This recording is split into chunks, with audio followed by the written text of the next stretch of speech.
విత్తనములు చల్లడానికి కర్షకుడు వెళ్ళాడు. అతడు చల్లుతున్న సమయంలో కొన్ని విత్తనాలు దారి పక్కన పడి తొక్కబడ్డాయి. ఆకాశ పక్షులు వాటిని తినివేశాయి. మరికొన్ని విత్తనములు రాతి నేలను పడ్డాయి. మొక్కలు మొలిచినను చెమ్మలేనందున ఆ విత్తనములు ఎండిపోయాయి. మరికొన్ని విత్తనములు ముళ్ల పొదలలో పడెను. ముళ్ల పొదలు వాటితో మొలిచినందున వాటిని అణచివేసెను. ఇంకొన్ని విత్తనములు మంచి నేలను పడినవి. ఆ విత్తనములు మొలిచి పెరిగి నూరంతలుగా ఫలించెను. విత్తనము దేవుని వాక్యం. త్రోవ ప్రక్కన పడిన విత్తనములు ఎవరనగా వారు వాక్యం వింటారు, కానీ అపవాది వచ్చి వారి హృదయంలో నుంచి సందేశాన్ని దొంగిలించుకుపోతాడు. వారి నమ్మి రక్షణ పొందకుండాట్లు చేస్తాడు.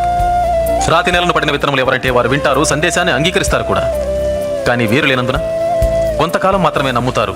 ముళ్ల పొదలలో పడిన విత్తనాలు ఎవరనగా వారు వింటారు, కానీ ఈ జీవన సంబంధమైన విచారముల చేతను ధనభోగముల చేతను అణచివేయబడి తద్వారా ఫలింపని వారు. మంచి నేలను పడిన విత్తనాలు ఎవరనగా యోగ్యమైన మంచి మనసుతో వాక్యము విని హృదయములో భద్రపరచి దానిని అవలంబించి ఓపికతో ఫలించువారు.